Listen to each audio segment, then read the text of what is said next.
Isang selfie na naging susi sa paghuli ng mga salarin sa Nueva Ecija. Isang nakakagulat na detalye ang lumutang sa imbestigasyon sa pagpaslang sa isang negosyante at isang CDRRMO officer sa Nueva Ecija. Sa bawat kalsadang ating tinatahak, sa bawat sasakyang dumaraan sa gitna ng init ng araw, may mga kwentong hindi natin nakikita, mga kwentong nakatago sa likod ng katahimikan, mga kwentong puno ng lihim, takot at trahedya. Sa isang tahimik na umaga ng March 9, sa isang liblib na bahagi ng Peñaranda, isang nakakagimbal na eksena ang gumising sa realidad ng mga residente. Isang sasakyan, nilalamon ng apoy. Bandang 10:40 ng umaga, napansin ng ilang tao ang napakakapal na usok na unti-unting pumapailan lang sa kalangitan. Sa kanilang paglapit, isang kotse ang kanilang nakita, naglalagablab.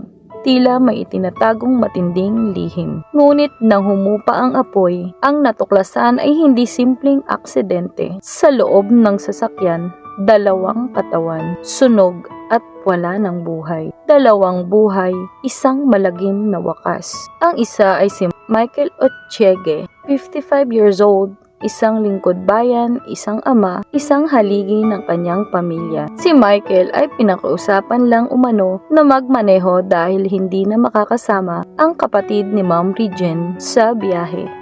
Ngunit simpleng pakiusap na ito ay nauwi sa isang malagim na krimen. Sanay siyang sumuong sa panganib upang igligtas ang buhay ng iba. Ngunit sa araw na iyon, wala ni isa ang nakapagligtas sa kanya. Kasama niya si Regine Espinosa, 34 years old, isang negosyante, isang babaeng matatag at determinado sa buhay. Kilalang nagsisikap upang maitaguyod ang kanyang sarili at ang kanyang pamilya. Dalawang taong may pangarap, dalawang taong may kinabukasan. Ngunit sa isang iglap, pareho silang pinatahimik. Bago ko ipagpatuloy, kung nagustuhan nyo ang kwentong ito, sana po ay masuportahan nyo ang Ate Jo Story PH sa pamamagitan ng pag-like, pag-share, follow at pag-subscribe para maging updated sa mga susunod pang kwento ng misteryo, hustisya at katotohanan.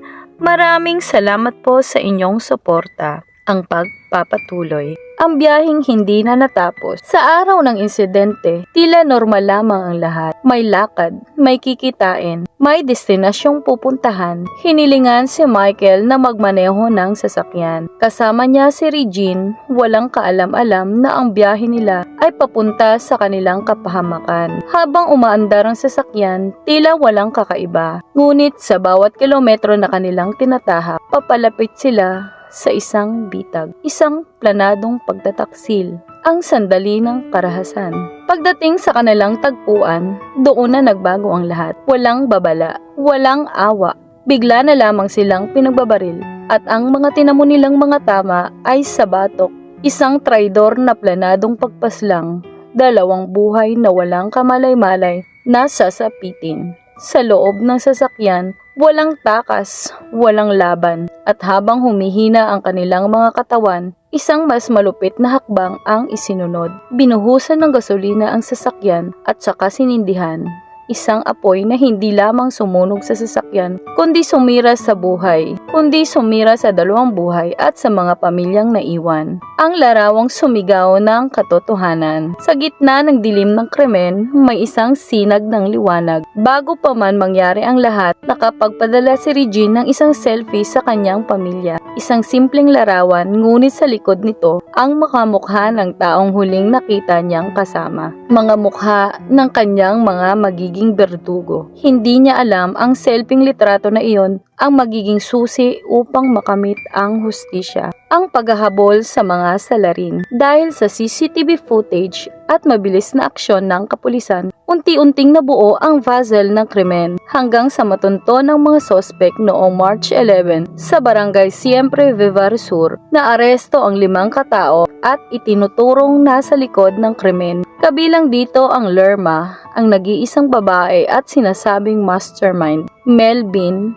Baldomero, Ringo at isa pang lalaki. Ang motibong nagpaapoy sa karahasan. Sa imbestigasyon ng otoridad, lumitaw ang isang mabigat na dahilan, utang. Mahigit 2 million ang sinabing napagkakautang kay Regine, isang halagang hindi nababayaran na nauwi sa galit hanggang sa maging isang malagim at planadong pagpatay si Regine ang target at hindi si Michael. Isang inosenteng nadamay lamang sa isang magulong hindi niya kinasangkutan. Sa tulong ng ebidensya, CCTV, testimonya at ang selfie, agad na naituro ang mga salarin. Ngunit kahit may hustisya, hindi na maibabalik ang dalawang buhay na nawala. Isang pamilya ang nawala ng ama, isang pamilya ang nawala ng anak, at dalawang pangarap ang tuluyang naglaho sa abo. Sa likod ng bawat krimen, may kwento sa bawat kwentong ito. Hindi lamang dugo ang umagos, kundi ang pait at pagtataksil at kasakiman. Isang paalala na minsan ang pinakamapanganib na kaaway ay hindi ang hindi mo kilala, kundi ang taong pinagkakatiwalaan mo. Sa kwentong ito, dalawang buhay ang nawala. Hindi dahil sa aksidente, kundi dahil sa tiwala na nauwi sa pagtataksil at sa pera na nauwi sa karahasan. Si Michael, isang inosenteng nadamay, isang ama na hindi na muling makakauwi sa kanyang pamilya. At si Regine, isang babaeng lumalaban sa buhay.